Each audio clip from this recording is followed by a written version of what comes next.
না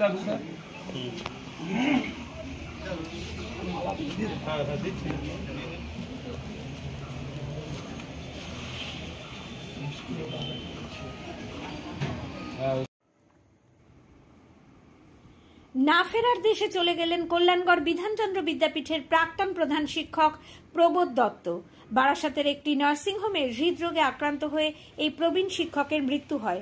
শনিবার মৃতদেহ কচুয়া মোড়ের কাছে তাঁর নিজস্ব বাসভবনে আনা হলে অগণিত গুণমুগ্ধ ছাত্র এবং আত্মীয়রা কান্নায় ভেঙে পড়েন।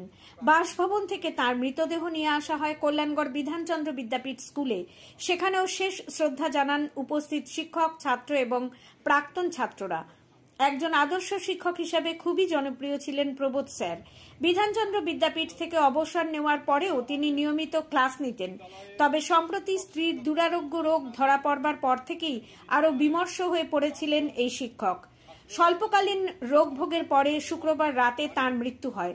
প্রবোধবাবুর বাবা ছিলেন কিংবদন্তি শিক্ষক এবং হোমিও চিকিৎসক প্রমথ দত্ত। বাবার পদাঙ্ক অনুসরণ করে তিনিও নিজেকে সঁপে দিয়েছিলেন শিক্ষকতার পেশায়। ছাত্রছাত্রীদের মনে করতেন নিজের সন্তানের মতো। পড়াশোনার পাশাপাশি ছাত্রদের ভবিষ্যতে কি পড়াশোনা করা উচিত সে বিষয়েও পরামর্শ দিতেন। বিধানচন্দ্র বিদ্যাপীঠের প্রধান শিক্ষক বাণীব্রত রায় জানান, পরম শ্রদ্ধায় তিনি প্রবোধবাবুর কাছ থেকে স্কুলের চাবিটিও গ্রহণ করতে পারেননি। স্কুলের সমস্ত কাজে তিনি প্রাক্তন প্রধানের যে সহযোগিতা পেয়েছেন তা বিরল। একজন আদর্শবান শিক্ষকের মৃত্যুতে শিক্ষা জগতে নেমে এসেছে শোকের ছায়া। তাঁর বাসভবনের শেষ শ্রদ্ধা জানাতে উপস্থিত হয়েছিলেন স্কুলের 1993 সালের মাধ্যমিক ব্যাচের বেশ কয়েকজন ছাত্র। তারাও গভীর শোক প্রকাশ করেছেন। শেষ শ্রদ্ধা জানাতে উপস্থিত হয়েছিলেন অশোকনগরের প্রাক্তন বিধায়ক ধীমান রায়, তৃণমূল কংগ্রেস নেতা গুপি মজুমদার, কংগ্রেস নেতা অংশুমান রায় প্রমুখ।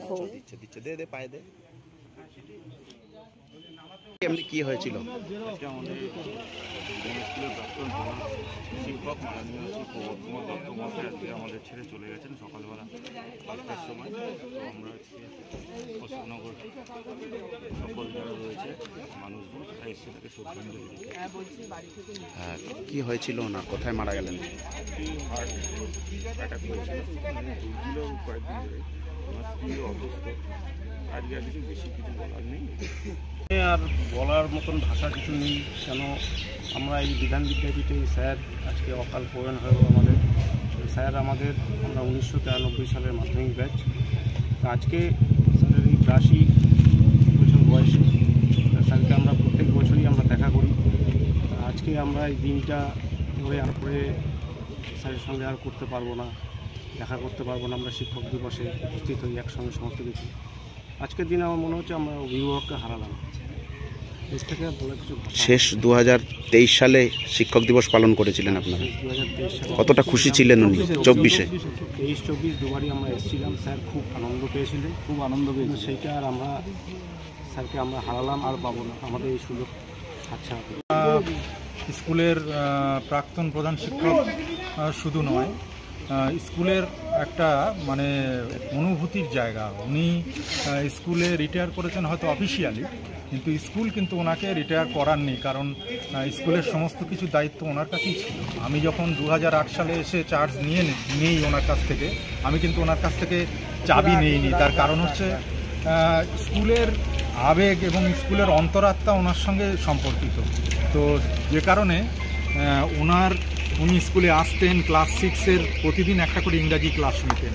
ট্রিপল-এম-এ ইতিহাসে হলেও উনি ইংরাজি শিক্ষক হিসাবেই বেশি পরিচিত ছিলেন। এবং সবথেকে বড় কথা হচ্ছে ওনার বাবা এত একজন পণ্ডিত ব্যক্তিত্ব ছিলেন এই অঞ্চলের মধ্যে।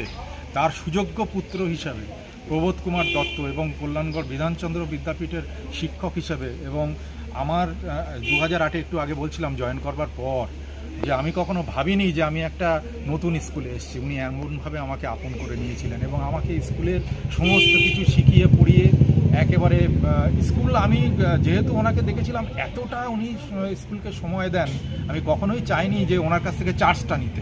কারণ উনি থাকলে কি হবে, উনি স্কুলে আসবেন এবং উনি পড়াবেন ছাত্রদের, এবং আমরা এক্সট্রা একজন স্কুলের অভিভাবক পাবো আমরা। তো যে কারণে আমরা সত্যি মানে আজকের দিনটা আমাদের কাছে খুবই দুঃখের, খুবই বেদনার দিন।